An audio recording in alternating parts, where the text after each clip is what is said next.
Hey guys, it's Jeff, and today we're talking a little bit about iOS 13 Developer Beta 4. That is the last developer beta version that came out to developers just last week, and we also saw the third public beta as well. So this review will kind of cover the developer beta and the public beta because they're pretty much the same. We'll be talking about the new features, how they are working, some of the changes that have been made, and of course the performance of the CPU, GPU, and battery as well. So let's go ahead and get started. This video is sponsored by CyberGhost VPN, and it's quite possibly the best VPN service out there, and this is why. It gives you access to geo-restricted websites and services, actively protects your web browsing, gives you access to streaming services, and protects your data as you are on public Wi-Fi networks. These are just a few of many things CyberGhost VPN can do for you. What's also cool is they never collect or share your data with anyone, so you know everything is truly private using CyberGhost VPN. So go check them out. There's a link in the video description below where you can get more info about what CyberGhost can do for you. And also you can order through that link to get an offer of $2.75 a month, which is super cheap and definitely well worth it for this awesome VPN service. Okay guys, so as far as any new features go, obviously we saw one of the biggest changes last week come in the home screen layout. So when you go ahead and 3D or force touch an app icon, you get this new and improved menu, which really does kind of expand your options when going about rearranging apps. I've also noticed that when rearranging apps, everything just is a lot faster, and that kind of bodes well to the user experience in just making things like customization options just that little bit faster.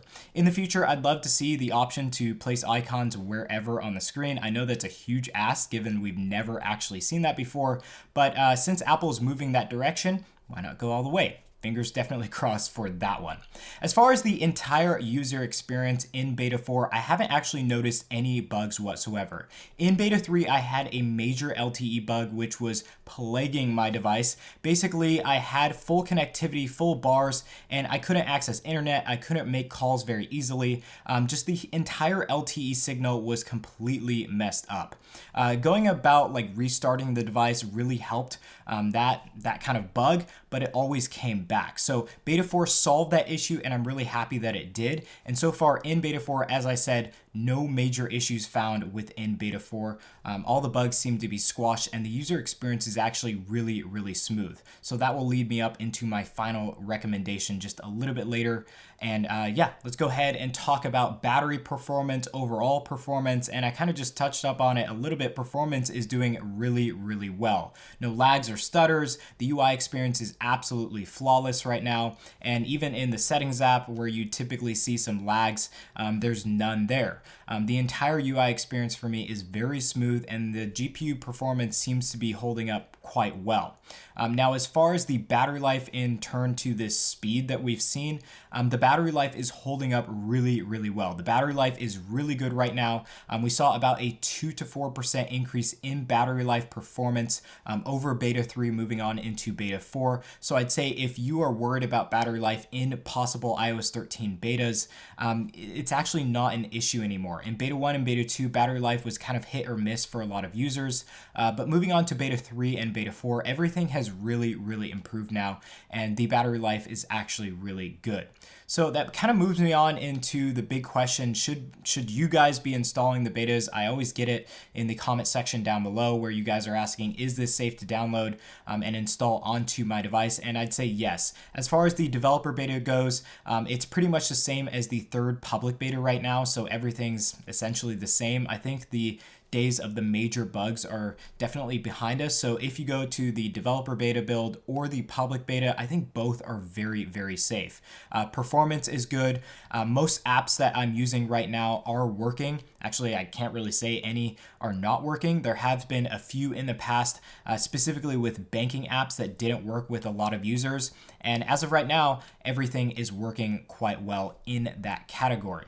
So not just for me, just for like everyone that I've been speaking to that are running the public and developer beta builds, all apps are working. These system processes are very smooth, very fast, and the entire experience of iOS 13 is very, very streamlined, very well built by Apple. So if you are looking to install the developer or public beta builds, I definitely recommend this update to you guys if you were kind of bored on iOS 12, and you actually will be getting a lot of speed and performance over iOS 12.4. We did a lot of tests showing that even over iOS 12.4, you're seeing about a 3 to 5% increase in speed over iOS 12.4. And as far as battery life goes, you're getting about a good 2 to 3% increase in battery performance as well. So definitely take a look at the iOS 13 betas if you are just looking for better performance and nothing else at all. You're going to get that. So guys, if you want to hop onto the developer beta builds, there is a link down below to a Dropbox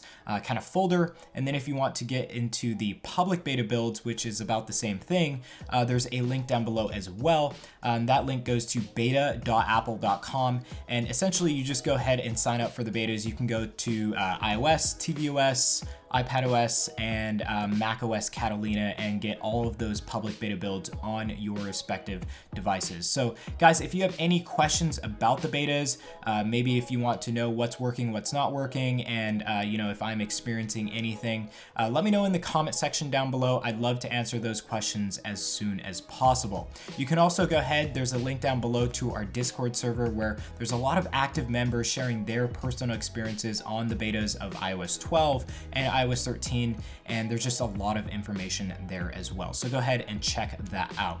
But anyways, guys, thank you so much for watching this video. If you enjoyed it, leave a like down below, and also get subscribed and hit the bell button to get updates as soon as we release any content on the channel. We have a lot of exciting content coming up in the near future. So again, thank you all for watching, and hopefully I'll be seeing you guys in some upcoming content. Peace.